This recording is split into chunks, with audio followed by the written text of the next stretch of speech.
Salut à tous, je suis ravi de vous retrouver sur canalturf.com dans cette émission Direct Course, programme de gala en cette réunion dominicale du 30 novembre, puisque sur l'hippodrome de Paris-Vincennes se tiendra les Masters Grand National du Trot, sorte de finale du GNT. Ils seront 17 au départ.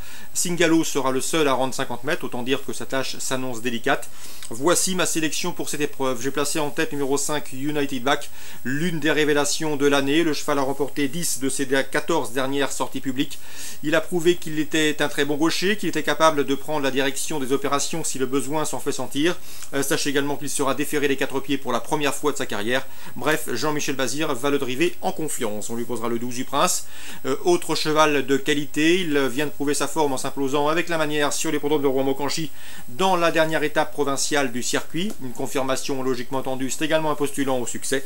Le numéro 8, Ultimate du Rib, qui reste sur 3 podiums consécutifs, rien ne s'oppose à une confirmation de sa part. Le numéro 9, c'est Uraki Dessart, il fait face à un très bel engagement au premier échelon, comme vous le savez, c'est un très bon finisseur. S'il peut bénéficier d'un bon parcours caché en embuscade, il devrait terminer dans le quintet gagnant et pourquoi pas inquiéter les précédents cités.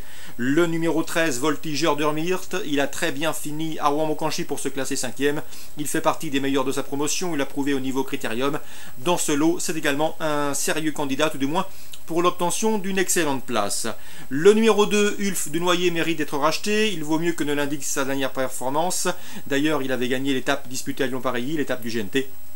Ici, dans ce lot, déféré les 4 pieds, le protégé de Thierry de Valdestin mérite une note de méfiance, tout comme le numéro 4, Vicomte Bouffarco, revenu au mieux, comme on atteste sa 3e place obtenue à Rouen-Mocanchi. Il est de nouveau déféré les 4 pieds. Il fait partie du podium gagnant de ce GNT 2014 et mieux vaut le retenir pour les places. Attention également au numéro 10, Thierry, c'est vrai qu'il n'est pas des mieux engagés aux 25 mètres. Cela dit, c'est un cheval de classe. Il sera pieds nus. Et à mon avis, dans ce lot, une place peut lui revenir. Résumé chiffré, 5, 12, 8 et 9, suivi des numéros 13, 2, 4 et 10. Suite du programme à Vincennes. Dans la deuxième, la finale interrégionale et 3 ans, j'aime beaucoup bien sûr le 205 Bretigny, sa musique parle pour lui, 11 courses, 11 victoires. Il sera l'attraction de cette épreuve. Le protégé de Richard William de Necher nous a d'ailleurs fait plaisir à diverses reprises cette année. Je vous en ai parlé puisque Richard nous avait toujours dit que c'était un bon cheval. Il le démontre, il va débuter à Vincennes avec la ferme intention de préserver son invincibilité. Toutefois, la partie n'est pas gagnée d'avance. Il lui faudra en effet battre le 206 Brosse Troubadour, très estimé par Christophe Lorden. Le cheval n'était pas à 100% dernièrement à Lyon-Pareilly, ce qui ne l'a pas empêché de s'imposer. Il a progressé là-dessus et il revient à Vincennes avec de très solides prétentions. Attention également au 210 Bocage d'Ortige qui vient de s'imposer très facilement à Graigne. Le cheval avait terminé 2e de groupe 2 courant septembre à Vincennes. Il a été également jugé digne de participer au prix des élites, un groupe 1 où il a terminé 6e. Lui aussi connaît Vincennes. Donc Bretigny devra le surveiller de très près. Le 201 Baccarat des Prés, remarqué à diverses reprises en province, estimé, bon finisseur, peut tirer son épingle du jeu. Donc le 205 Bretigny, bien sûr, de par sa musique, mais à mon avis, il trouvera à qui parler avec le 206 c'est Brosse Troubadour et le 210 Bocage d'Ortige. Éventuellement le 201 pour venir corser les rapports. Dans la suivante, je vous conseille le 309 Astor Duquesne, mais bien sûr le 306 Anamix, respectivement affiché 1er et 2e du prix Rio Roderer en début de mois. Je pense qu'Anamix peut prendre sa revanche sur le protégé de Sébastien Garato. En tout cas, ces deux A méritent une mention des plus favorables. Dans la 7e, j'aime beaucoup le 707 Valjean du Rib. Il a gagné plaisamment dernièrement à Graigne. Un cheval qui était un petit peu miraculé. Il était condamné, mais Joël Allais a décidé de le garder de par son pédigré et de par son mental. Bien lui en a pris. Le cheval compte 11 victoires en 15 sorties publiques.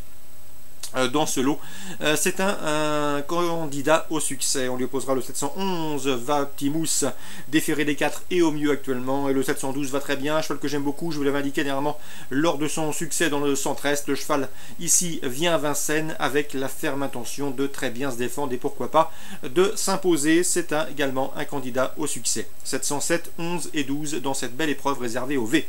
Le Mans Réunion 2, deux coups de cœur à vous indiquer. Le 104 Outback Racer qui m'a bien plu lorsqu'il a fini dernièrement sur les pentes de Saint-Cloud. C'était le 18 novembre. Ce jour-là, il a tracé une bonne fin de course. Le lot, cette fois-ci, est moins relevé.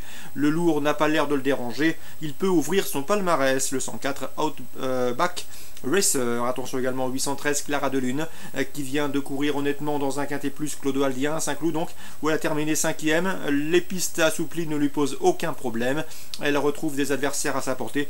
L'occasion lui est donnée également de se mettre en évidence à l'instar du 814 Réauville, confié à Florent Guy, 7ème d'un quintet dernièrement sur la PSF de Chantilly, qui retrouve elle aussi des conditions favorables pour s'illustrer. 813 et 814, course ciblée au Mans, Réunion 2.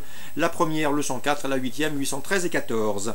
À Beaumont-de-Lomagne en Réunion 3, un coup de cœur, le 101, Cavaliera. Elle débute, mais le lot ne me semble pas extraordinaire. Sachez qu'elle est bien née, puisque sa mère a également bien fait en compétition. Sachez également qu'elle est entraînée par Sébastien Garato, l'un des maîtres entraîneur dans la génération de la classe biberon, donc attention, et sachez également qu'on en dit le plus grand bien. Donc le 101 Cavaleria en mesure d'effectuer des débuts victorieux. Concernant cette première course, j'ai pu m'entretenir avec Noël Langlois. Il présente le 111, je crois, un cheval qui est délicat au départ, mais s'il part sur la bonne jambe, il l'estime capable de terminer parmi les 3 premiers. Donc attention au protégé de Noël Langlois, mais c'est un cheval qui reste fautif. Concernant maintenant la Japan Cup, qui sera support d'enjeux PMU et d'enjeux sur vos différents support d'opérateurs hippiques, et bien dans la réunion 6, le 103 Jean Tildona va essayer de remporter cette épreuve pour la 3e fois consécutive. Elle en a les moyens, en tout cas c'est une chance prépondérante. Elle peut permettre à son jockey Ryan Moore de remporter un 32e groupe cette année et pourquoi pas un 16e groupe 1 en 2014, ce qui se constituerait une jolie carte de visite et un joli fleuron. Concernant ce 103 Jean Tildona, elle devra surtout redouter le 106, c'est Harpstar, une pouliche 3 ans qui a fait sensation par sa fin de course dans le prix de l'Arc de Triomphe. Attention également au 101 Just Away, qui a gagné avec la manière courant mars à Meydan, et qui se Just Away eh bien, peut se targuer de l'avoir dominé dans le Tenno Show, une épreuve disputée là aussi au Japon. Donc le 101, le 103, le 106, mes 3 choix prioritaires pour cette Japan Cup. Excellent jeu à tous, bon dimanche et à très bientôt.